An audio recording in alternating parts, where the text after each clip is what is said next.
चलो बेटा। कल हम लोग ने फाइनल गुड्स देखे थे।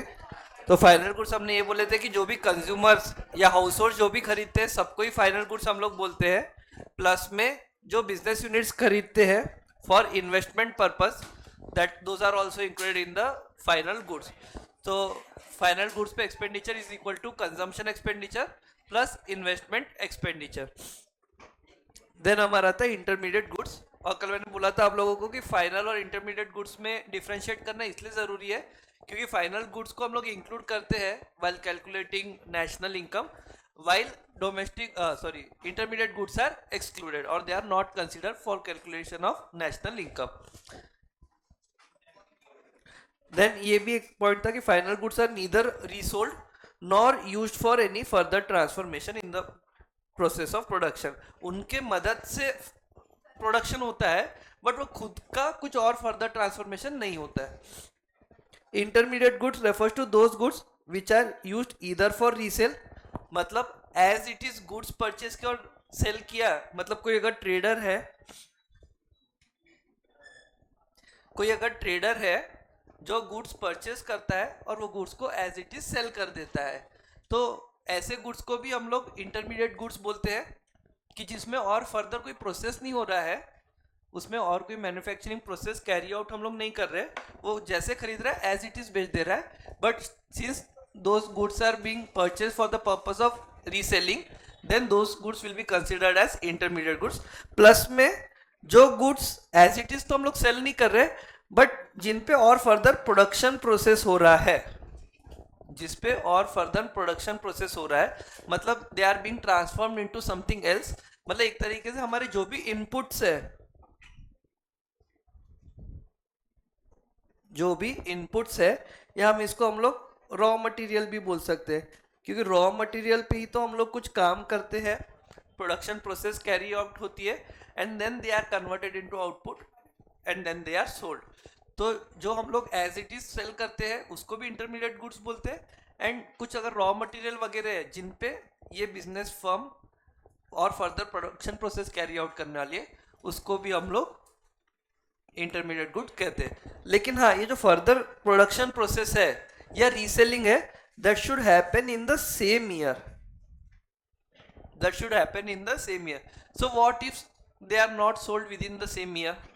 सो कोई एक ट्रेडर है, उसने एक कमोडिटी खरीदा, तो वो पहले परचेज में आ जाएगा और मान लो अगर वो सेल आउट नहीं होता है सेम ईयर में, then it will be part of our closing stock, then it will be part of our closing stock. Closing stock एक दिखता है ट्रेडिंग में, दूसरा दिखता है बैलेंस शीट में। और हमने बात किया कि जैसे वो बैलेंस शीट में आता है, it is no more an intermediate good but it will be considered as final good. Similarly कोई पर्सन ने रॉ मटेरियल खरीदा एंड रॉ मटेरियल पे कुछ प्रोडक्शन प्रोसेस होगी and it will be converted into final goods. Same year में हो गया तो कोई बात नहीं, उसको इंटरमीडिएट गुड कंसिडर करके उसका हम लोग कैलकुलेशन नहीं करेंगे। बट ऐसा भी तो हो सकता है कि रॉ मटेरियल हमने 30th मार्च को खरीदा, 30th मार्च को it entered into our factory and अभी 31st मार्च को वो हमारे प्रोडक्शन प्रोसेस में एंटर नहीं हो पाया, तो वो raw material as it is रहेगा। रॉ मटेरियल अगर एज इट इज रहता है तो हम उसको स्टॉक का पार्ट बताते हैं, और अगर वो स्टॉक का पार्ट वापस से बताते हैं raw material, so it will be considered as final good and not an intermediate good.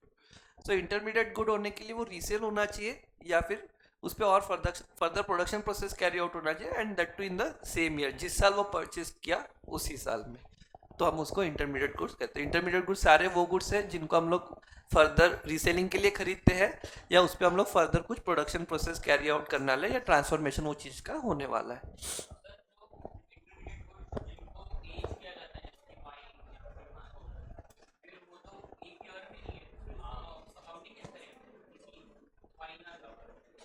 Accounting मतलब?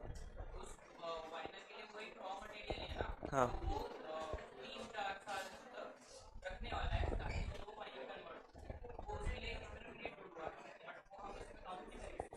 आप बैलेंस शीट डेट पे देखो कि वो आपके पास एज इट इज है या उसका फॉर्म चेंज हुआ है या बाहर चले गया है। बाहर चले गया है मतलब आपने बेच दियो तो भी इंटरमीडिएट गुड है, आप उसको कुछ और फॉर्म में कन्वर्ट करो तो भी इंटरमीडिएट गुड है, अगर वो कोई और फॉर्म में कन्वर्ट नहीं हुआ एज इट इज है then it will be final good.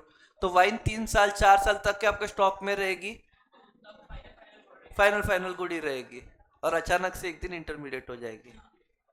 ठीक है, यूजुअली इंटरमीडिएट से फाइनल बनता है, बट फाइनल।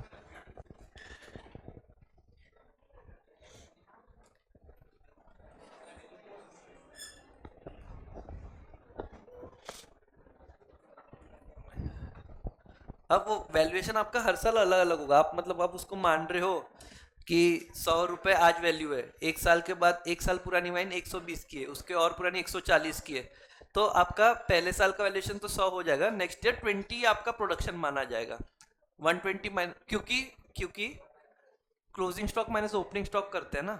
सो क्लोजिंग में 120 पे आई, ओपनिंग पे 100 पे थी, so your addition in GDP will be 120 minus 100।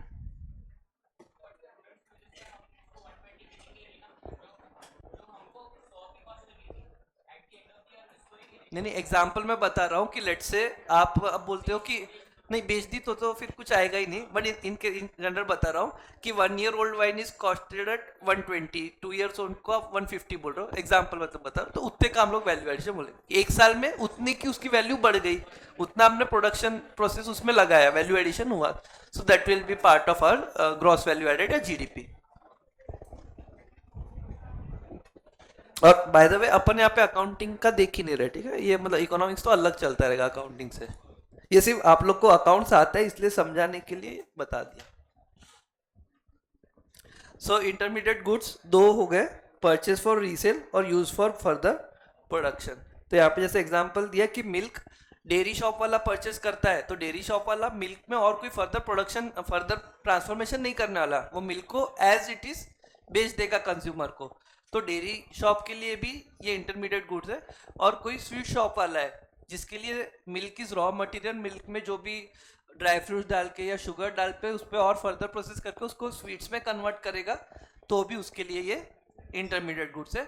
हाँ, कोई अगर कंज्यूमर घर पे खरीदता है, कंज्यूमर दूध खरीदता है, तो कंज्यूमर के लिए that will be final good. लेकिन वेदांती सुन रहे हो क्या, कि कंज्यूमर अगर दूध घर पे खरीदता है दूध खुद को कंज्यूम करने के लिए, then it will be final good.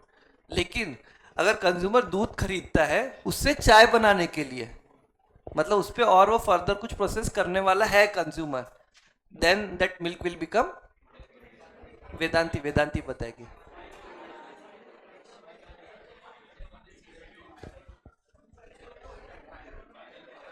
मैं देखो आपको वापस से क्वेश्चन पूरा रिपीट कर देता हूँ, ठीक है। कोई मिठाई की दुकान वाला है, ठीक है, मिठाई की दुकान वाले ने दूध खरीदा और वो दूध पे और फर्दर प्रोसेस करेगा, मतलब दूध पे जो भी उसको पका के पनीर बनाएगा या खोआ बनाएगा, शक्कर डालेगा वगैरह, तो उस पर फर्दर और प्रोसेस कैरी ऑन कर रहा है, उसका ट्रांसफॉर्मेशन कर रहा है, इन दैट केस दूध इज इंटरमीडिएट गुड, ठीक है। लेकिन अगर कंज्यूमर दूध खरीद ले रहा है खुद के कंजम्पशन के लिए, then it is final good. But अगर कंज्यूमर वो दूध खरीद रहा है कि हम वो दूध से हम चाय बनाएंगे, उसमें शक्कर डालेंगे, चाय पत्ती डालेंगे, इलायची डालेंगे, देन कंज्यूमर के लिए या इन जनरल वो गुड को हम कौन सा गुड बोलेंगे? हाँ, रॉ मटेरियल नहीं, फाइनल या इंटरमीडिएट में बात करना है अपने को, इंटरमीडिएट बोलेंगे। यहाँ से बच्चे बोल रहे थे इंटरमीडिएट, और कुछ बच्चे यहाँ पे बोले ना इंटरमीडिएट।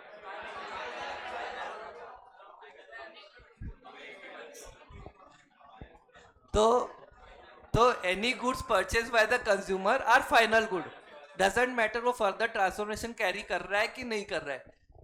व्हाई?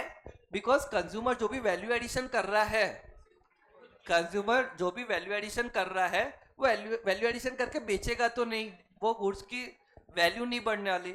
और हम लोग तो 11th में स्टार्टिंग में पढ़े थे, इकोनॉमिक एक्टिविटीज वही हम सिर्फ गिनते जिसमें कुछ मॉनेटरी वैल्यू है, मॉनेटरी एक्सचेंज हो रहा है। एग्जाम्पल दिया था कि मैं आप लोग को पढ़ा रहा हूँ तो that is an economic activity, but if I am teaching my son it is non economic activity, क्योंकि उसके लिए मुझे पैसे नहीं मिलते।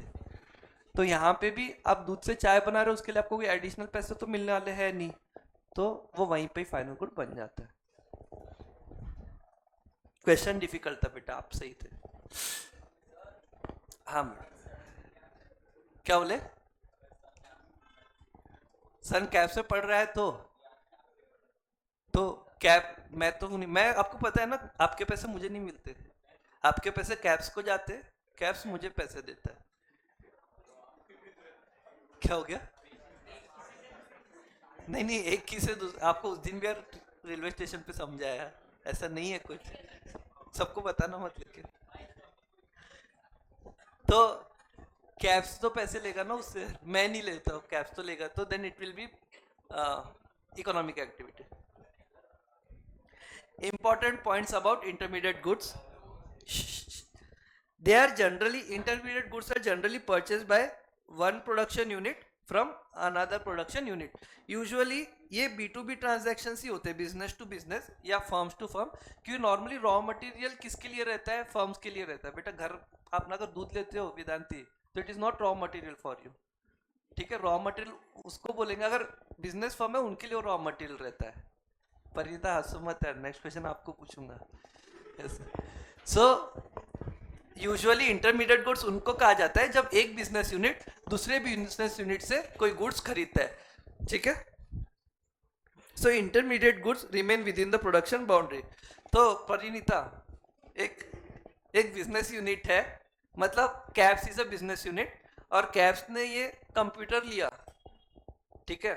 कंप्यूटर किससे लेगा? कोई कंप्यूटर बेचने वाले से, कोई दूसरे प्रोडक्शन यूनिट से। लेट्स से डायरेक्टली हमने एलजी वाले से ये लिया, वोल्टास की एसी है ना बेटा, कंप्यूटर थोड़ी। तो एलजी से हम लोग ने कंप्यूटर लिया, एक प्रोडक्शन यूनिट ने दूसरे प्रोडक्शन यूनिट से गुड्स लिया, then this good will be considered as intermediate या फाइनल। आपको जो लग रहा होगा उसका उल्टा आंसर दो तो सही हो जाएगा।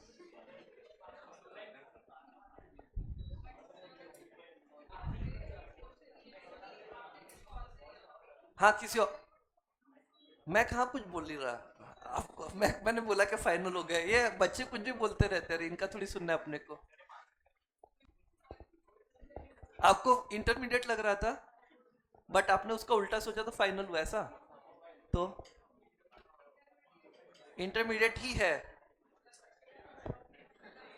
इंटरमीडिएट लग रहा है तो बस मैं वही बोला ना, जो आपको लग रहा है उसका उल्टा सोचो तो सही आंसर निकलेगा।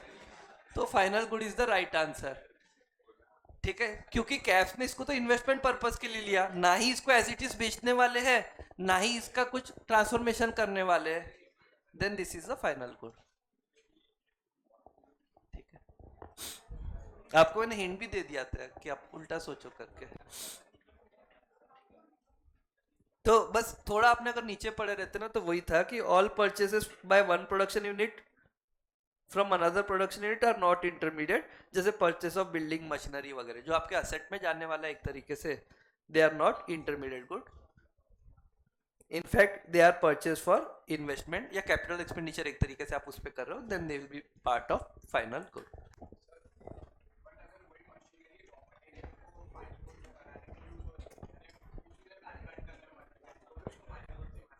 खुद का ट्रांसफॉर्मेशन, तो खुद का ट्रांसफॉर्मेशन होना चाहिए, it should not help in transformation of something else.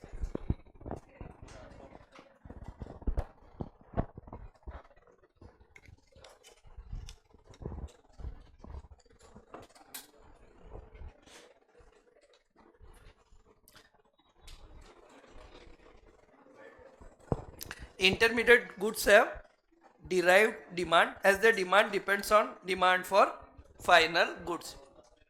So for example, if we are saying कि sugar is being used for making sweets, तो शुगर की डिमांड तब बढ़ेगी जब स्वीट्स की डिमांड बढ़ेगी। तो in that case sugar will have derived demand, मतलब उसकी डायरेक्ट डिमांड नहीं है, वो जिस प्रोडक्ट में यूज हो रही है, वो जिस आउटपुट के लिए ये इनपुट है, तो वो आउटपुट की डिमांड बढ़ेगी, इन दैट केस इनकी डिमांड बढ़ेगी, derived demand. Also they are not yet ready for use by their final users. मतलब फाइनल यूजर्स यानी क्या? एक तरीके से कंज्यूमर्स। कुछ वैल्यू एडिशन अभी भी बचा है वो गुड्स में, मतलब ये कमोडिटी की प्राइस अभी और बढ़ने वाली है। वैल्यू एडिशन मतलब एक टर्म्स ऑफ पैसा भी उसमें वैल्यू एडिशन होने वाला है। For example, sugar purchase by sweet shop is an intermediate good as some value is to be added to sugar for making sweets. तो बेटा अगर अपन रीसेल कर रहा है कोई पर्सन, कोई पर्सन कोई गुड्स रीसेल कर रहा है तो उसमें वैल्यू एडिशन होता है कि नहीं होता है? इकोनॉमिक्स के टर्म में उसमें वैल्यू एडिशन हो रहा है कि नहीं हो रहा है? हाँ रीसेल, हाँ हाँ रीसेल तो ज्यादा पे करेगा ना, बिजनेस है तो। हो रहा है, कैसे हो रहा है? क्योंकि वो सर्विसेज दे रहा है आपको। आई थिंक शशांक सर ने शायद 11 में वगैरह बताया होगा कि आपको अगर कोलगेट खरीदना है तो आप जाके कोलगेट की मैन्युफैक्चरिंग यूनिट से नहीं खरीदोगे, आप कोई तो दुकान से खरीदोगे। तो दुकान वाला एक तरीके से वहां बल्क में खरीद के आपको छोटे छोटे पीसेस में देने का, या फैक्ट्री से इधर तक आपके घर तक के लाने का, ये सारी सर्विसेज दे रहा है। तो रीसेल में भी वैल्यू एडिशन है, और इसलिए रीसेल को भी हम लोग इंटरमीडिएट गुड्स बोलते हैं। भले वो प्रोडक्शन प्रोसेस वाली वैल्यू एडिशन नहीं हो रही है, but there is some form of value addition.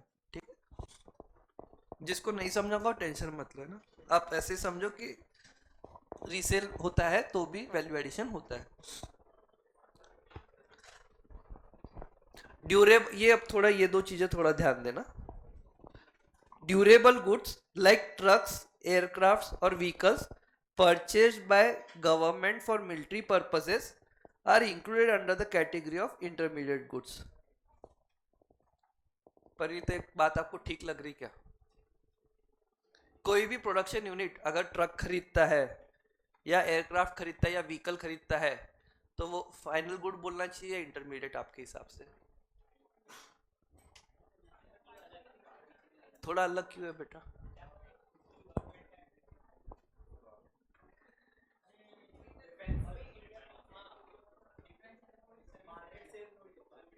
ऐसा लिखा है वो तो इंग्लिश में, उतना तो उसको ही समझता रहे।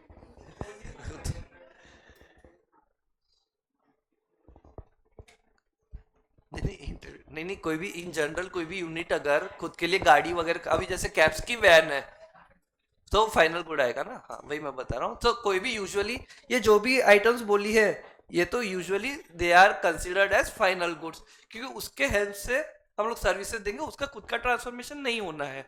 तो उसके हेल्प से जब कभी हम लोग सर्विसेज देते हैं, सो फॉर एग्जाम्पल अजम्पशन के लिए बोल रहा हूँ, it's not true but let's say अगर हम लोग वैन की फैसिलिटी आपको लिए फ्री ऑफ कॉस्ट दे रहे हैं, तो in that case that will be somewhere or the else included in your fees. तो आप वो वैल्यू मतलब विदाउट वैन आपकी फीस एक्स अमाउंट है, तो with one x plus something होगी, तो वो वैन के कारण वैल्यू एडिशन होने वाला है। तो देन हम लोग उसको फाइनल गुड वहां पे बोलते हैं कि उसका कुछ पार्ट तो एनीवे इधर आएगा और यहाँ पे और बिकने वाला है। बट यहाँ पे क्या हो जाता है, जो डिफेंस के लिए जो भी चीजें खरीदी जाती है वो डिफेंस सर्विस तो प्रोड्यूस होता है, बट देन डिफेंस सर्विसेज वहां पे मार्केट वैल्यू तो उसकी कुछ नहीं लेने वाले उसको बेच के, तो इसलिए वहां पे उसको हम लोग इंटरमीडिएट गुड्स ही क्लासिफाई करते हैं, क्योंकि उसकी एक तरीके से कुछ वैल्यू आगे होने ही नहीं वाली है, जीरो हो गया एक तरीके से, इसलिए उसको हम लोग कंसिडर नहीं करते। ठीक है, only for this particular thing. Otherwise usually durable goods अगर कोई भी बिजनेस यूनिट परचेज करता है, ड्यूरेबल गुड्स मतलब जिसकी एक तरीके से लाइफ एक साल से ज्यादा हो ऐसा बोल सकते हैं, then it will be considered as final good, but खासकर मिलिट्री के लिए it is considered as intermediate.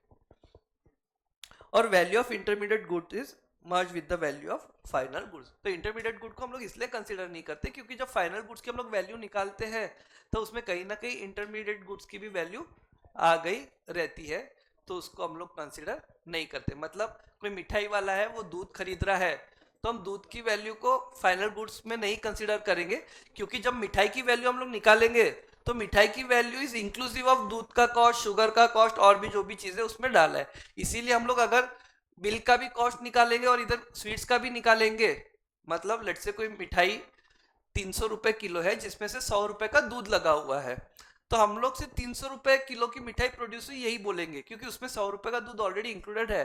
अगर हम बोलेंगे कि 100 रुपए का दूध अलग से आप लो और 300 रुपए की मिठाई भी लो तो आप 400 रुपए का प्रोडक्शन बोलोगे, जबकि ओवरऑल प्रोडक्शन तो 300 का ही हुआ है। जो 100 का प्रोडक्शन हुआ था वो तो 300 में ऑलरेडी आ गया, वो अलग से किसी को कंजम्पशन करने मिला नहीं। फाइनली अगर दूध वो मिठाई में यूज हो जा रहा है तो लोग तो सिर्फ मिठाई कंज्यूम कर पाएंगे, 100 रुपए वाला दूध तो कहीं आएगा ही नहीं। इसलिए हम लोग इंटरमीडिएट को अलग से कंसीडर नहीं करते, उसकी फाइनल गुड्स को ही कंसीडर करते हैं।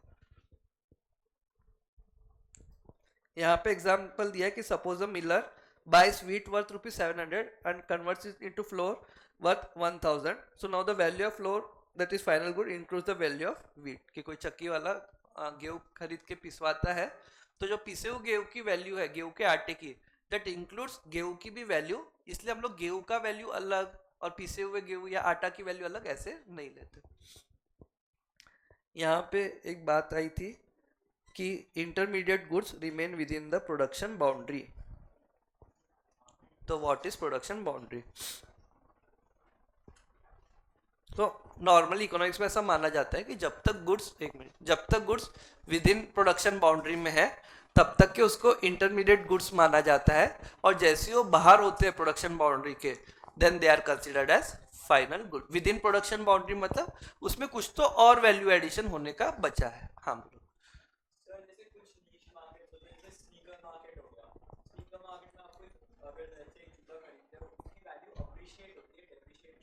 ओके. राइट.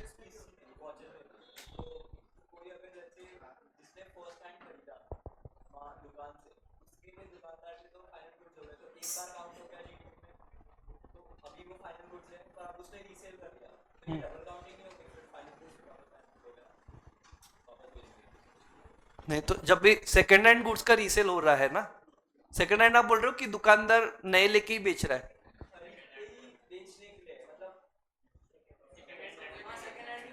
नहीं, आप सेकंड हैंड बोल रहे हो कि फर्स्ट हैंड बोल? देखो अब दुकानदार तो हर दुकानदार खरीदता ही है बेचने के लिए, उसको हम लोग तो फर्स्ट हैंड बोलते हैं. नहीं वही आप मतलब बताओ तो फिर मैं बताता हूँ. हाँ हाँ वही तो अनयूज तो जब तक कि वो बेच नहीं रहा है, जब तक कि वो बिकते जा रहा है अनयूज्ड ही, तब तक कि वो फाइनल गुड कहलाएगा ही नहीं ना. जब फाइनली जो एक्चुअली पहनने वाला है वो खरीदेगा, then it will become final good. A goods purchased for resale are considered as intermediate goods. नहीं नहीं, आपका क्वेश्चन मैं अब बताता हूँ. आप जो पूछ रहे हो, आप बोल रहे हो कि सर मैंने खरीदा था 500 में और मैं अब 700 में बेच रहा हूँ, तो आइडियली तो 700 में बिकना चाहिए. आपने तो 500 में बता के वहीं पे क्लोज कर दिया, तो आइडियली तो 700 में जाना चाहिए. अप्रिशिएट हुई वैल्यू, आपने 500 ही लिया, ऐसा आप शायद बोलना चाह रहे हैं.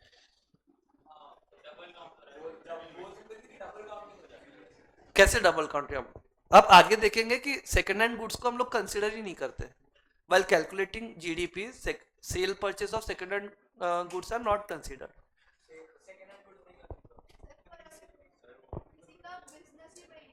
नहीं, बिजनेस जिसका है वो सेकंड हैंड नहीं खरीद रहा है. मतलब आप बोल रहे हो सेकंड हैंड कार डीलर है जैसे. नहीं, डेप्रिसिएशन और अप्रिशिएट उससे मतलब ही नहीं ना.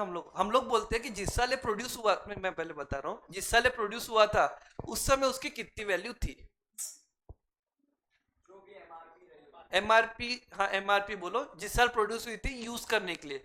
द मोमेंट यू यूज, हम बस अब उसको कंसिडर नहीं करते. वो एक बार प्रोड्यूस हो गई, एक बार यूज हो गई, उसकी कहानी वहीं पे खत्म. बाद में अब 10 बार बेचो, 10 गुना भाव में बेचो, तो भी उसको कंसिडर नहीं करेंगे.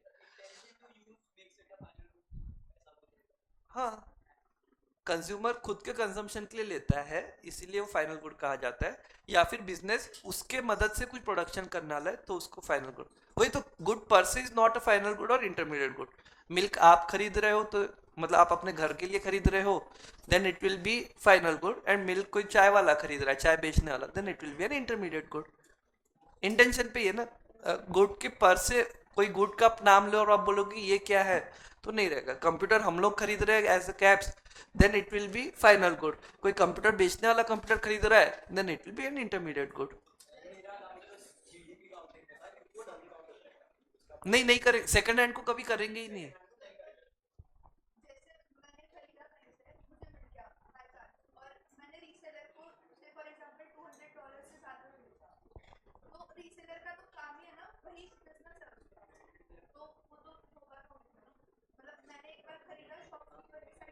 आपने रीसेलिंग के लिए खरीदे हो तो आपका नहीं, डिपेंड नहीं, आपको बताना पड़ेगा ना यार. आप इसे छुपा के रखो थोड़ी चलेगा.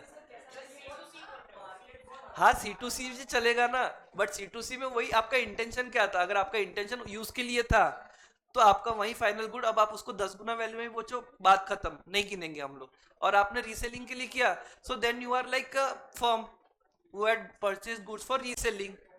कंज्यूमर यानी आप कंज्यूमर हो जिसका गल्ला पे बैठता है और चार दीवार में दुकान है, वही सेलर है, ऐसा नहीं है ना, इकोनॉमिक्स में तो कोई भी हो सकता है।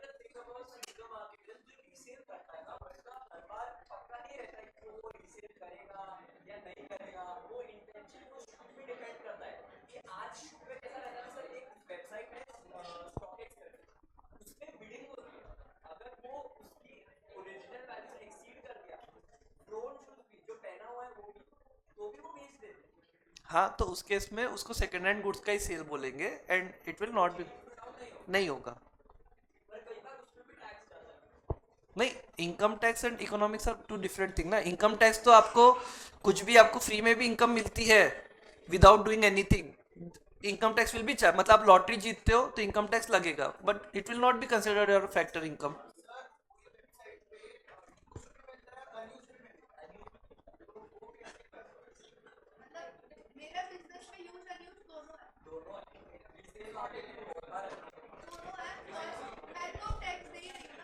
नहीं नहीं, tax is all together different from GDP. आप अगर पहले आपके ओन कंजम्पशन के एक बार आप खरीदते हो तो बात वहीं पे खत्म हो जाती है, और आप प्रीसेल के लिए खरीदते हो then it will be still considered as intermediate goods. नहीं लगता है। And see anyway, tax is different and economics is different. आप टैक्सेशन से इकोनॉमिक्स को वो लिंक मत करो। टैक्स का पर्पस कुछ अलग है, इसमें जीडीपी का पर्पस अलग। जीडीपी बेसिकली क्या बोलती है, value of goods and services produced. Were this second hand goods produced? क्या नहीं, सेकंड हैंड के समय नहीं प्रोड्यूस हुए थे, जब एक बार बने थे तभी प्रोड्यूस हुए थे। तो बस एक बार गिनो और बात खत्म। ऐसे बोलो बोलो ना। नहीं, रीसेल को हम गिन ही नहीं रहे, वही तो बोल रहे हैं। समझाओ ना, मैं तो बैठा, मैं घाई नहीं कर रहा हूँ, मैं तो बैठा हूँ। आपका बिजनेस अगर है तो फिर तो हम लोग, देखो आपका बिजनेस सेकंड हैंड खरीदने का है क्या? नहीं, तो फिर उसको नहीं करेंगे। आपका जो प्रॉफिट है, आपका वैल्यू एडिशन जो प्रॉफिट हो रहा है, आप जिसको प्रॉफिट बता रहे हो, वो तो आपका प्रॉफिट बोल के एनीवे जीडीपी में आएगा ना। You are an entrepreneur. नहीं नहीं, टैक्सेशन में करोगे तो आप कंफ्यूज हो जाओगे, वही तो मैं बोल रहा हूँ। टैक्स, मैं बोल रहा हूँ, हाँ मैं बोल रहा हूँ कि इनकम टैक्स ये नहीं देखता है कि आपने नया गुड प्रोड्यूस किया कि नहीं, आपने कमाया ही नहीं। मतलब वही मैंने लॉटरी का एग्जांपल दिया कि लॉटरी आपने, आपको मिली, आपको पैसे मिले तो इनकम टैक्स टैक्स लेगा। बट इकोनॉमिक्स क्या बोलेगा, आपने कुछ करके पैसे मिले क्या? आपने तो कुछ नहीं किया लॉटरी के केस में, तो इन दैट केस जीडीपी में काउंट नहीं होगा। तो वैसे इनकम टैक्स तो क्या बोलता है कि आपको प्रॉफिट हो रहा है, कैसे हो रहा है हमको मतलब नहीं, तो हम तो टैक्स लेंगे। जीडीपी क्या बोलता है कि नए गुड्स एंड सर्विसेज का प्रोडक्शन हुआ क्या, तो हम उसको जीडीपी बोलेंगे। आप बोल रहे सेकंड हैंड गुड्स मैंने बेचा, तो उसको हम लोग नहीं बोलेंगे। हाँ, उसके रिलेटेड आपने कुछ ब्रोकरेज लिया है, कुछ कमीशन लिया, वो सर्विस आप फर्स्ट टाइम दे रहे हो अभी। आप रीसेलिंग में आप लेट से आप बोलते हो कि मैं 10% ब्रोकरेज लूंगा, you are just a platform connecting seller and buyer, ठीक है। और आप बोलते हो जो भी ट्रांजैक्शन पे सेल होगा उसका 10% I will keep, so that 10% will be included in the GDP as your services का प्रॉफिट। बट जो गुड्स का वैल्यू है वो हम लोग कंसिडर नहीं करेंगे।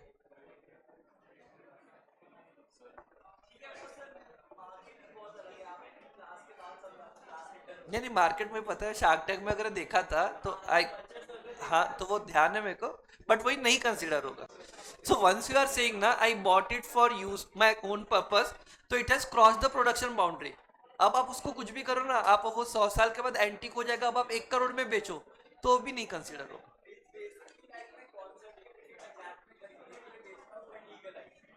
हाँ, करेक्ट है।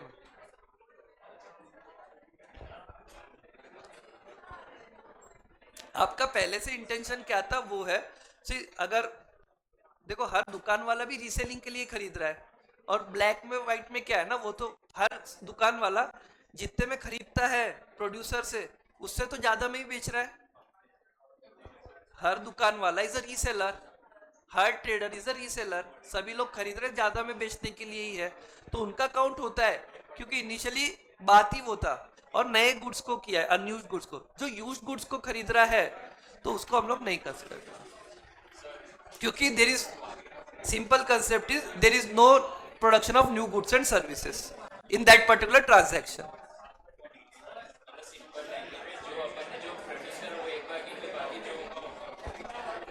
सही है। हाँ बोलो बेटा। मतलब गोल्ड भी एक बार जो प्रोड्यूस हुआ वो बात खत्म, फिर आप उसको दलाते रहो बेचते रहो कुछ नहीं। हाँ एक बार प्रोडक्शन होके कंज्यूमर के पास पहुंच गया तो वो फाइनल। हाँ प्राइस चेंज होगी ना। इनिशियल जिस साल में प्रोड्यूस हुआ था उस साल में क्या प्राइस थी उस पर एक बार जीडीपी में आ गया फिर बात खत्म। एक मिनट एक मिनट। आप लोग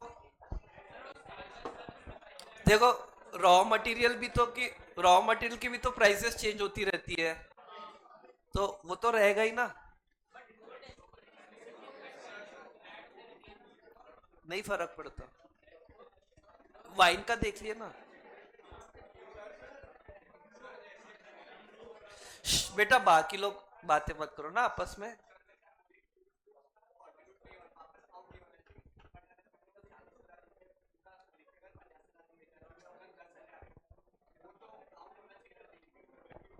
कैपिटल गेन है, वो नहीं होगा काउंट।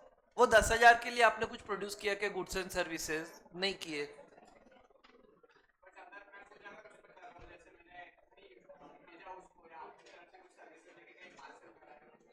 हाँ तो जितना पार्सल का सर्विस कॉस्ट है उतना ऐड होगा।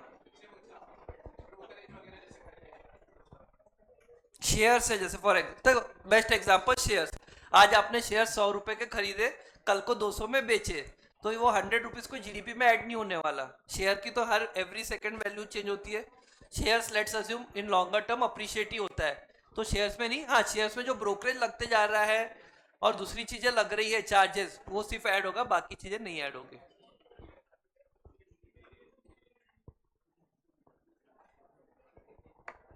तो सेकेंड हैंड गुड्स चाहे कितने महंगे बिक रहे हो जो भी हो, उसका हम लोग नहीं गिनेंगे।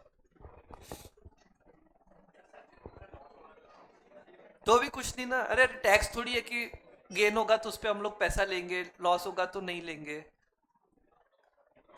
हम भूल जाते, एक बार वो कंज्यूमर ने ले लिया तो बात करो, उसको जो करना है करो। सी रीस बेटा एक बार सुन लो, ये सबके लिए बोल रहा हूँ। ट्रेडर ट्रेडर जब रीसेल के लिए खरीदता है तो हम ट्रेडर का जो भी प्रॉफिट है वो इसलिए गिनते हैं क्योंकि ट्रेडर का काम ही है वैल्यू एडिशन। जो मैंने कोलगेट का एग्जांपल दिया था कि ठीक है वो क्या कर रहा है कि मैन्युफैक्चर से लेके थोड़े स्मॉल पीसेस में खुद इन्वेंट्री मेंटेन कर रहा है, हो सकता है कि आपको क्रेडिट भी दे रहा है।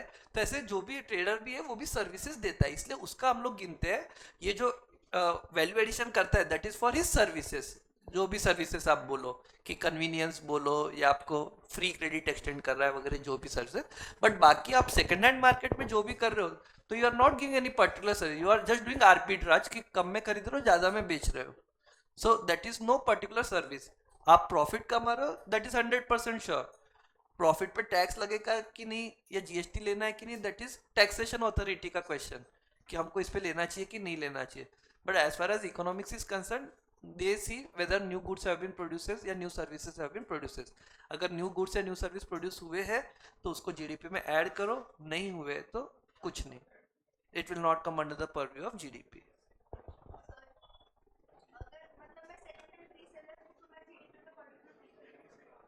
हाँ नहीं, मतलब वो जो आप उसका जो डिफरेंस ले रहे हो सिर्फ वो आप नहीं कर रहे हो सेकंड हैंड रीसेलर में।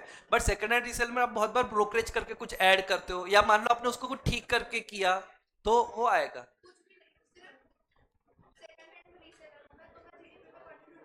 नहीं।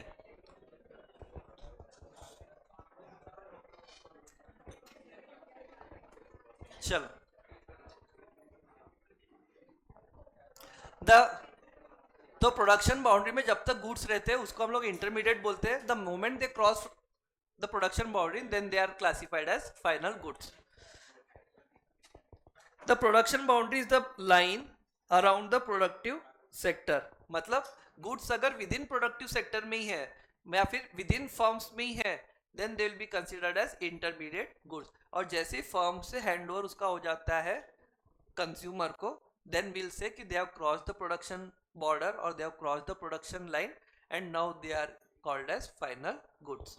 सो यहाँ पे जैसे एग्जांपल दिया है कि फार्मर ने कॉटन प्रोड्यूस किया एंड कॉटन से बी को बेचा, बी ने उससे लूम से थ्रेड बनाया, कि कपास है, कपास को अलग करके उससे धागा बनाया और धागे से फिर आगे कपड़ा बनता है, क्लॉथ बनता है। तो बी ने सी को धागा दिया एंड धागे के मदद से देन क्लॉथ बना। तो ये सब चीजें प्रोड्यूसर टू प्रोड्यूसर ही ट्रांजैक्शन हो रहा है। अब ये क्लॉथ जब फाइनली कंज्यूमर के पास जाएगा, then only it will be considered as final good, but otherwise जब तक one producer to another producer, one business to another business जब तक ट्रांसफर होते रहेगा, हम बोलेंगे कि it is still within the production boundary and hence it is not a final good. As long as goods remain within the production boundary, they are intermediate goods, and when the good comes out of this, then it will become a final good. तो ये जब हमको consumer के पास यहाँ पे transfer हो रहा है, B2 एक तरीके से B2C के पास जा रहा है। ये B2C वगैरह आप कभी बुक में एग्जाम में मत लिखना, सिर्फ आप लोग को समझाने के लिए। B2C बैलेंस शीट ये सब चीजें वो फ्लो वाले में भी P&L बैलेंस शीट वगैरह मत लिखना। तो ये कॉटन यहाँ पर थ्रेड बन रहा है, वो भी इंटरमीडिएट गुड है। थ्रेड यहाँ पे क्लोथ बन रहा है, वो भी इंटरमीडिएट गुड है। और क्लोथ जब अब कंज्यूमर के पास जा रहा है, then it is final good. यही मान लो अगर और एक हमारा होता कि ये cloth, she produces cloth and she sells cloth to someone who stitches cloths. ठीक है, कोई टेलर लिख देते हैं कि टू टेलर, सी ने डी को बेचा, कोई टेलर है, तो ये डी भी हमारा प्रोडक्शन बाउंड्री का पार्ट रहेगा एंड क्लॉथ भी, देन वो फाइनल गुड नहीं कहलाएगा, क्लॉथ भी इंटरमीडिएट गुड कहलाएगा।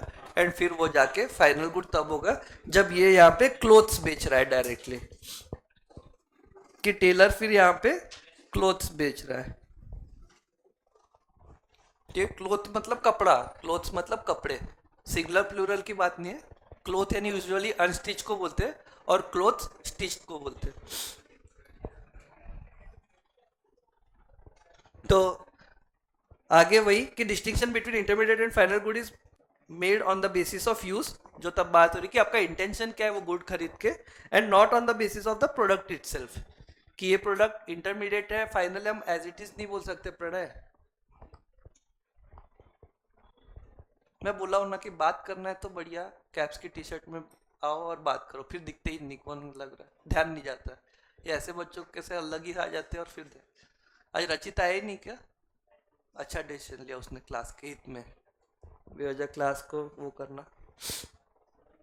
सो a commodity can be an intermediate good as well as for final good depending upon its nature.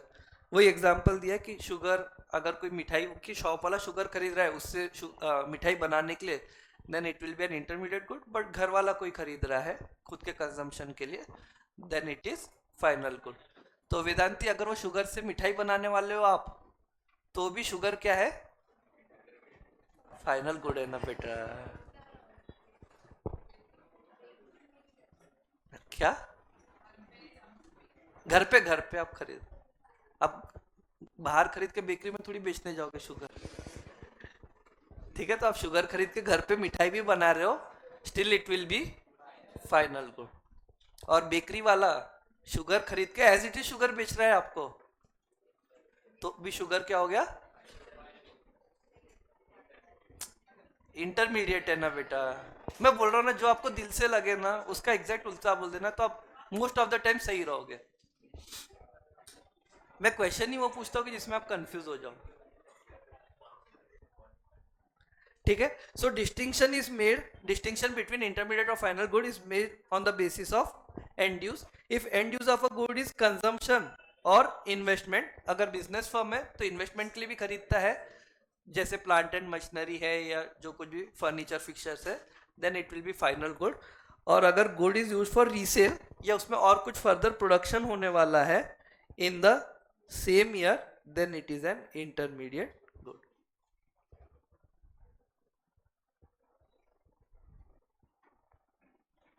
National income तो अभी तब से जो इंटरमीडिएट फाइनल गुड्स क्यों कर रहे थे, क्योंकि जब नेशनल इनकम की हम लोग बात करते हैं तो only final goods are included in the national income. क्यों? क्योंकि फाइनल गुड्स में ऑलरेडी इंटरमीडिएट गुड्स की तो वैल्यू, बेटा आप लोग तीनों बाहर चले जाओगे, चले जाओ जल्दी। नहीं नहीं, गेट आउट नहीं बेटा, इतने प्यार से बोला यार, इसको कंफ्यूजन इन ट्रांसलेशन बोलते हैं। चले जाओ चले जाओ, कोई दिक्कत। अरे नहीं सॉरी का कुछ नहीं, नहीं नहीं मैम कुछ गुस्सा नहीं हो रहा, आप कर लो बात, कोई दिक्कत थोड़ी है। नहीं मैं नहीं पढ़ाऊंगा, आप देख लो, आपको ट्राई करना है तो आज देख लो कि मैं पढ़ाऊंगा कि नहीं। बैठो। हाँ नहीं जान दो ना, वो भी सुन नहीं रहे थे ना, वो भी क्या वो आप लोग देख लो जैसा करना है, कोई दिक्कत नहीं। आपका दोस्त होगा तो वो भी बाहर जाएगा, अकेले नहीं जान देगा।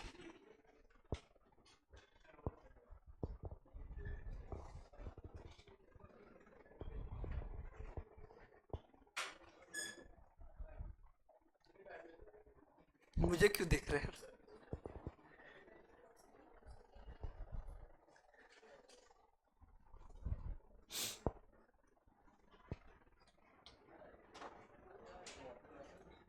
और भी किसी को बात कर रहे हैं तो बाहर जाके कर लो, फिर वापस से आ जाओ, कोई इशू नहीं है। या फिर आप मुझे बोल दिया करो कि सर रुक जाओ, तो मैं रुक जाऊंगा बिना गुस्सा हुए। सो intermediate goods are not included while calculating national income, but final goods are included while calculating the national income. Intermediate goods क्यों नहीं ऐड किए जाते? क्योंकि उनकी वैल्यू ऑलरेडी फाइनल गुड्स में इंक्लूडेड होती है। तो वो अगर बार बार हम लोग क्या देख रहे हैं कि टोटल प्रोडक्शन कितना हुआ, तो टोटल प्रोडक्शन जब हम लोग मिठाई की बात करते हैं तो उसमें दूध का भी कॉस्ट आ गया, शुगर का भी कॉस्ट आ गया, तो हम लोग एक बार गिनेंगे, that is sufficient. If there value is added then it will lead to double counting. So out of wheat and flour, अगर गेहूं से कोई चक्की वाला पीस के उसका आटा बना रहा है, then in that case only flour will be included in the national income, as value of flour includes the value of wheat. और अगर हम लोग कोई गुड को नहीं पता कर पा रहे कि ये इंटरमीडिएट फाइनल है, तो अगर हम उसको फाइनल मान के इंक्लूड कर दें तो हो सकता है कि डबल काउंटिंग हो जाए। Goods used up in the same year are intermediate goods. It should always be remembered that intermediate goods are used up in the same year.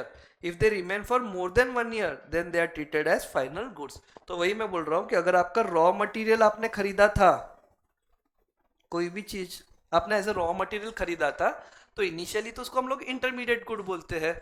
But अगर वो 1 साल के ऊपर रह गया या वो 1 ईयर से ज्यादा या सेम फाइनेंशियल ईयर में नहीं यूज हो पाया, मोर देन अ ईयर,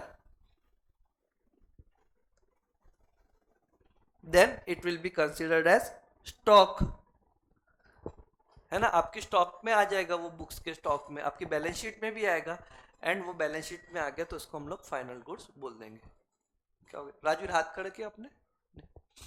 तो अगर वो स्टॉक में आ गया तो then that will be considered as final good. आपने भले रीसेल के लिए लिया था, आपका इंटेंशन, आप लोग क्या बोल रहे हैं, इंटेंशन पे डिपेंड करता है। आपका इंटेंशन अगर रीसेल था या उस पर और फर्दर प्रोडक्शन करना था, उस पर और ट्रांसफॉर्मेशन करना था, देन हम बोलेंगे उसको इंटरमीडिएट गुड। नहीं नहीं, जो भी करना है आपको विद इन दैट ईयर कर लो। अगर विद इन दैट ईयर आप नहीं कर पा रहे हो और वो ईयर एंड पे, ईयर एंड मतलब जब नेशनल इनकम कैलकुलेट हो रहा है, basically let's say in our case 31 मार्च, है ना, 30 हर एवरी 31 मार्च अपना फाइनेंशियल ईयर एंड होता है, तब अपन कैलकुलेट करते हैं। उस समय अगर भले आपका वो रॉ मटेरियल था, भले आपका गुड्स फॉर रीसेल था, बट वो अगर एज इट इज रह गया, देन उसको हम लोग फाइनल गुड कंसिडर कर लेंगे। अब नेक्स्ट ईयर बेचेंगे तो क्या, सब बोले नेक्स्ट ईयर बेचोगे तो उस समय भी तो वो फाइनल गुड हो जाएगा, या नेक्स्ट ईयर उसमें कुछ आप फर्दर प्रोडक्शन करके करोगे तभी वापस से होगा, तो उसकी टेंशन नहीं है। जैसे क्लोजिंग स्टॉक को ऐड करते हैं, जैसे क्लोजिंग स्टॉक को ऐड करते हैं वैसे ओपनिंग स्टॉक को माइनस भी कर देते हैं। सिंपल अकाउंट्स है कि ट्रेडिंग के क्रेडिट साइड में क्लोजिंग आता है, ट्रेडिंग के डेबिट में ओपनिंग आता है, तो कोई दिक्कत नहीं, नेक्स्ट ईयर वापस से बिकेगा तब सेल्स में दिखेगा और माइनस उसका ओपनिंग स्टॉक हो जाएगा, मतलब उसका जो क्लोजिंग स्टॉक तक का वैल्यू है वो वहीं पे हट जाएगा। तो मान लो रॉ मटेरियल आपने कुछ गुड्स 100 रुपए में खरीदा था 120 रुपए में बेचने के लिए, तो आप 100 रुपए इसका स्टॉक में लोगे, नेक्स्ट ईयर 120 में बेचोगे तो 120 आप लोगे लेकिन माइनस 100 करोगे, तो ये जो 20 का प्रॉफिट है या वैल्यू एडिशन है वो तो एनीवे नेक्स्ट ईयर में हुआ, तो नेक्स्ट ईयर में काउंट होगा, तो इससे कोई प्रॉब्लम नहीं होने वाला डबल काउंटिंग का। जो वैल्यू एडिशन जिस साल हो रहा है उसी साल में हो। योगेश सब ठीक? हाँ बोलो कमल। हाँ, तो यहाँ पे थोड़ा अलग एग्जांपल दिया है कि 10 टन कोल खरीदा और 7 यूज हुआ, तो 7 आपका फाइनल में अपने आप चला गया, बट बचा हुआ 3 वैसे तो इंटरमीडिएट में आइडियली आना चाहिए, but since it is there in the year end उसको हम लोग इंक्लूड कर देंगे फाइनल कोर्स में और वो उस साल की नेशनल इनकम में आ जाएगा। तो देखो बेटा अपने को इंटरमीडिएट गुड्स से कोई प्रॉब्लम नहीं है कि इंटरमीडिएट गुड्स है तो हम उसको इंक्लूड नहीं करेंगे। हम इंटरमीडिएट गुड्स को इसलिए इंक्लूड नहीं करते कि यार अभी उसमें और कुछ काम होना बचा है, कुछ वैल्यू एडिशन होना बचा है, तो जब पूरा वैल्यू एडिशन होगा तब हम लोग उसको काउंट करेंगे, तब हम लोग उसको डेफिनेटली काउंट करेंगे। तो अगर हम लोग जो वेट कर रहे हैं उस बीच में अगर नेशनल इनकम का कट ऑफ आ जाता है कि यार अब क्या करना है 31 मार्च को, तो जितना उसका हुआ है उसको हम लोग फाइनल गुड मान लेंगे, कोई दिक्कत नहीं है। सो करंट ईयर का प्रोडक्शन करंट ईयर में ही जाएगा, ऐसा नहीं होगा कि कोई गुड सर 2 साल तक उसका कुछ आगे हुआ ही नहीं, तो प्रोड्यूस तो 2 साल पहले हो गया था और 2 साल बाद वो फाइनल गुड बनेगा, तो तब तक के तो आप कुछ कर ही नहीं रहे। तो एवरी ईयर एंड पे हम उसको फाइनल गुड मान लेंगे, उसमें कुछ एडिशन हुआ होगा तो वो एडिशन आएगा, कुछ एडिशन नहीं हुआ तो क्लोजिंग और ओपनिंग दोनों में आएगा एंड वो नलीफाई हो जाएगा। ठीक है? तो कमल आपका जो प्रॉब्लम था कि वाइन है तो उसका कैसा, तो ठीक है ना, कंसिडर अपन कर लेंगे।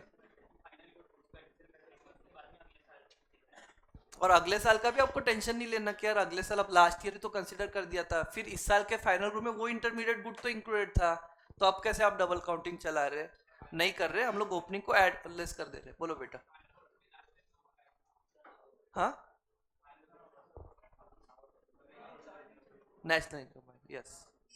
आप मेरे को बता दिया करो कि डाउट पूछ रहे कि बता रहे हैं, मैं एकदम एकदम वो हो जाता कि यार चलो कुछ पूछ रहा है। हाँ यस यस, मैं को अब समझ गया, मोस्ट ऑफ द आंसर मेरे को यस बोलना है आपके इसमें, मैं एकदम आंसर देने के मूड में आ जाता। हाँ,